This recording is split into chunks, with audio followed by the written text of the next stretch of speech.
তেলেঘাই নদীর জলস্তর বিপদ সীমার উপর, বাড়ছে আতঙ্ক। বন্যার আশঙ্কে রয়েছে দুই মেদিনীপুর, পূর্ব মেদিনীপুর, পশ্চিম মেদিনীপুর। পরিস্থিতি খতিয়ে দেখা হয়েছে, বাঁধের ওপরও জোরদার নজরদারি চলছে। বৃষ্টির চাপ আরও বাড়লে নদী বাঁধের ওপর চাপ পড়তে পারে বলে জানা গিয়েছে স্থানীয় সূত্রে। টানা কয়েকদিন বৃষ্টি জোরদার হওয়ার কারণে পরিস্থিতি খুবই ঊর্ধ্বমুখী হয়েছে বলে জানা গিয়েছে স্থানীয় সূত্রে। স্থানীয় মানুষদের বক্তব্য, প্রত্যেক বছর এই কেলেঘাই নদী নিয়ে খুবই সমস্যার মধ্যে থাকে ওনারা বৃষ্টির সময়। কেলেঘাই নদীর জলস্তর বৃদ্ধি নিয়ে তৈরি হয়েছে উদ্বেগ। কড়া নজর রাখা হয়েছে, যে কোনো পরিস্থিতিতে প্রস্তুত থাকার জন্য বার্তা দেওয়া হয়েছে প্রশাসনিক বিভাগ থেকে। টানা কয়েকদিন বৃষ্টি অব্যাহত হওয়ার কারণে জল আরও ফুলে ফেঁপে উঠছে বলে সবচেয়ে বেশি ক্ষতির মুখে রয়েছে চাষিরা। ওনাদের সদ্য রোপণ করা ধানের জমি এখন জলের তলায়। ধানের চারা পচে যাওয়ার আশঙ্কা রয়েছে। বাজার বসেছে একেবারে রাস্তার ধারে, আর পেছনে যে জায়গাটায় জল জমেছে দেখা যাচ্ছে সেই জায়গাটা কিন্তু মাঠ, ফুটবল গ্রাউন্ড। এবারে বাজারের মুখ পর্যন্ত জল উঠে এসেছে। সাইডে বস্তা দিয়ে জল আটকানোর উপক্রম করা হয়েছে। আর এই যে ডান দিকে রাস্তাটি দেখছেন, এটা কিন্তু একেবারে নিচু বাঁধ, আর এই দিকে জল আসা মানে অনেক গ্রাম কিন্তু তলিয়ে যাবে জলের নিচে। আর এই যে রাস্তাটা দেখছেন, এই রাস্তাটা গেছে লাঙ্গল কাটার দিকে। যতগুলো পারা হয়েছে বস্তা দিয়েই আটকানোর চেষ্টা করা হয়েছে, কিন্তু এই বস্তার কতদিন?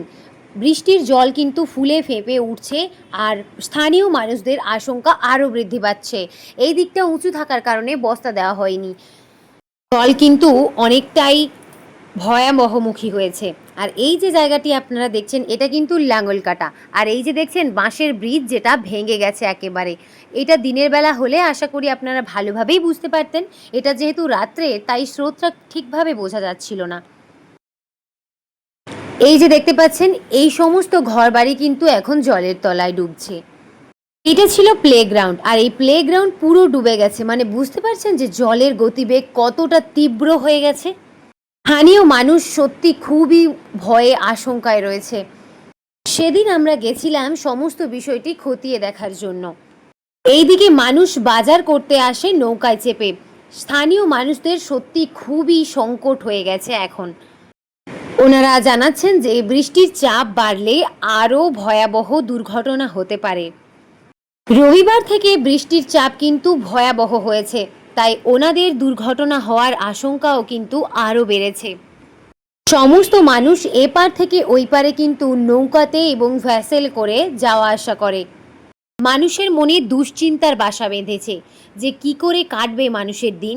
প্রত্যেক বছর এইভাবেই কিন্তু কেলেঘাইয়ের দুই তীরবর্তী মানুষেরা বর্ষার দিনে অনেক আশঙ্কায় দিন গোনে। আপনাদের কাদের বাড়ি কেলেঘাই নদীর তীরবর্তী অঞ্চলে? আপনারা অবশ্যই কমেন্ট করে জানাবেন। দুই মেদিনীপুর কিন্তু অনেক ভয়াবহ আশঙ্কায় দিন গোনে এই বর্ষার দিনগুলোতে।